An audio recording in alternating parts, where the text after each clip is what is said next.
Hey, how's it going, guys? My name is Ian. I'm a falconer, general class falconer. Been doing falconry for about 9 years now. And this year I got a GoPro. I'm gonna try to capture some shots, capture some cool game flights. You know, I've been out here, I try to go at least 3 or 4 times a week. It's a lot. And oftentimes I'm just by myself with the bird out in the field and something crazy happens. Just incredible game flight, or the quarry does something, or just something random happens. And I'm always like, damn, that was cool, but I wish I could have got that on camera, or someone else could have seen it, you know. So this year I'm gonna try to get it on camera, which won't be easy. You know, these especially squirrel flights, I'm gonna try to get a red tail, fly squirrels and rabbits, but mostly squirrels.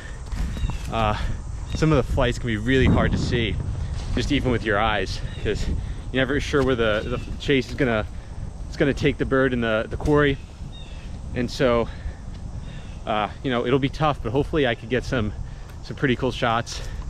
I had about 4 or 5 years ago, I had a video done of me with this guy named Chris Egnoto. He's a YouTube channel. I'll put the link in the description, but he got some cool shots of a successful squirrel hawking hunt. And you know, I've always been thinking about how I might be able to get more shots, and you know, the GoPro hopefully will allow me to do that. So yeah, I don't have a bird yet. Trapping season just started, but I think I'm gonna wait until mid-September to get my bird. Hopefully I can get one pretty quick.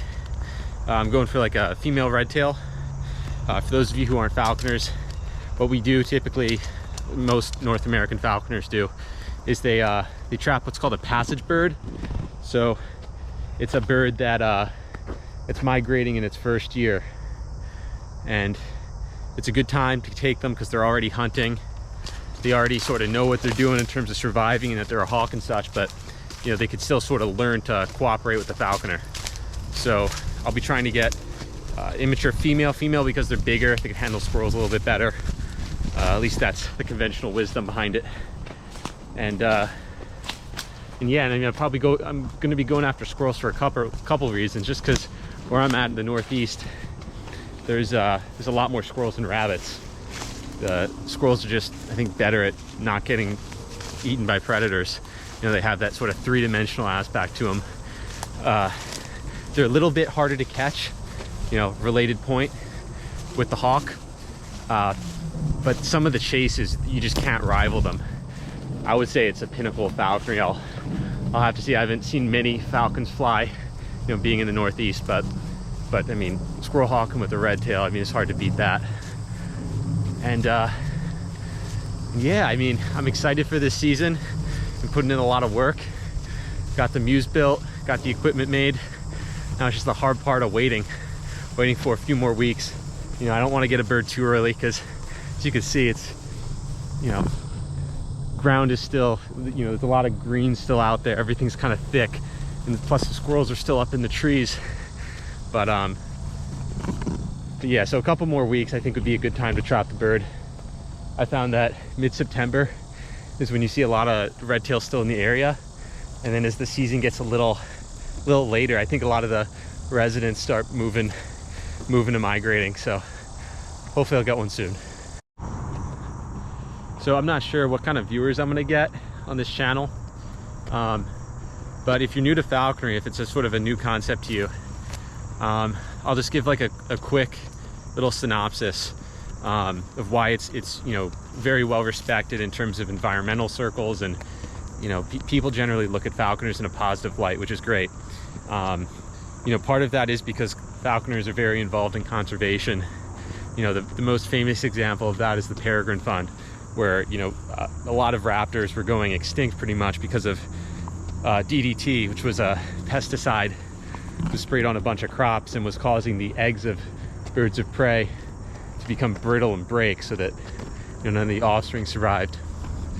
And falconers, with their captive birds, were actually able to put those birds into breeding projects at Cornell, and then eventually do what's called a hack, where a captive bird is released into the wild sort of gradually in a very structured way.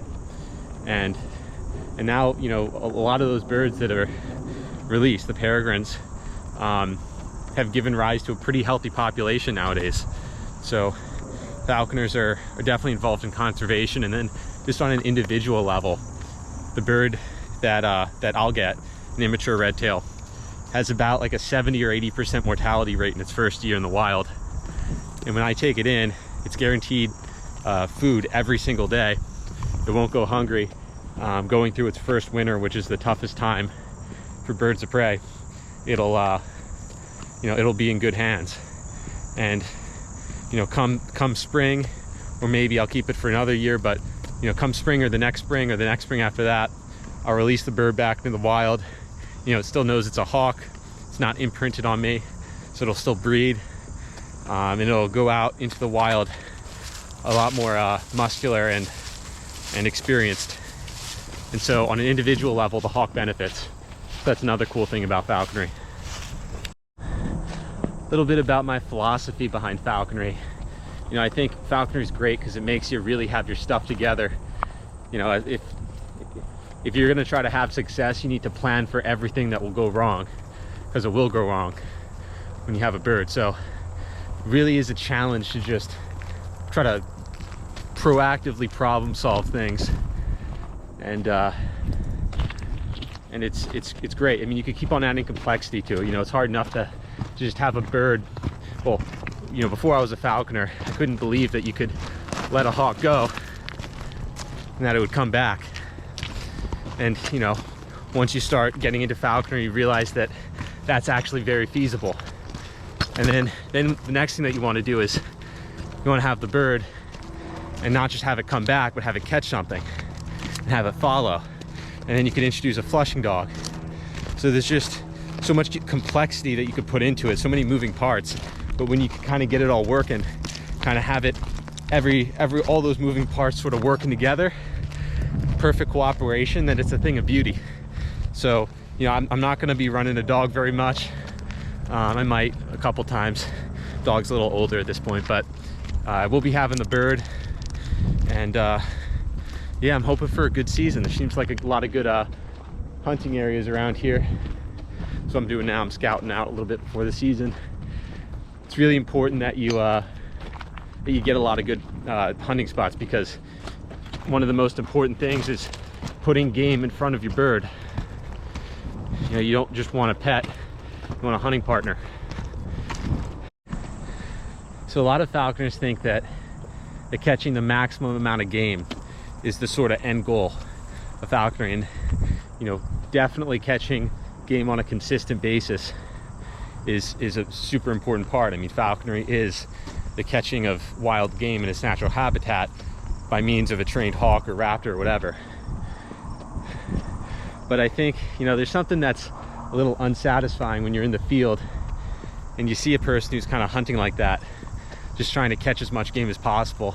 There's a sort of antagonism between the bird and the falconer, and it's kind of a little hard to watch at times. You know, I'd much prefer seeing a bird in the field that's taking game, yeah, but when the falconer comes up and tries to trade it off, it just steps right off and is ready to go again. You know, it's there's ways of catching a lot of game and having it be, you know, fun and enjoyable. And you know, everyone wants to do it more and more and more, including the dog, including the bird, including the falconer. So that's what I'm shooting for. Hopefully I'll catch a lot of game, but at the end of the day, it's about making responsible decisions and you know, making it fun, making it good for everyone involved. You know, I think a lot of people out there think that you know, the best thing that you could do if you care about nature and if you care about the environment is just to stay as far away from it as you possibly can, and to not touch it. And if you're gonna look at it, you know, keep a distance. You know, I have a different idea about that. I think if we're gonna actually have the motivation and the resolve to do what's necessary to make sure the ecosystem is healthy, then I think we need to interact with it and build up some actual connection to it. I think falconry is a great way of doing that.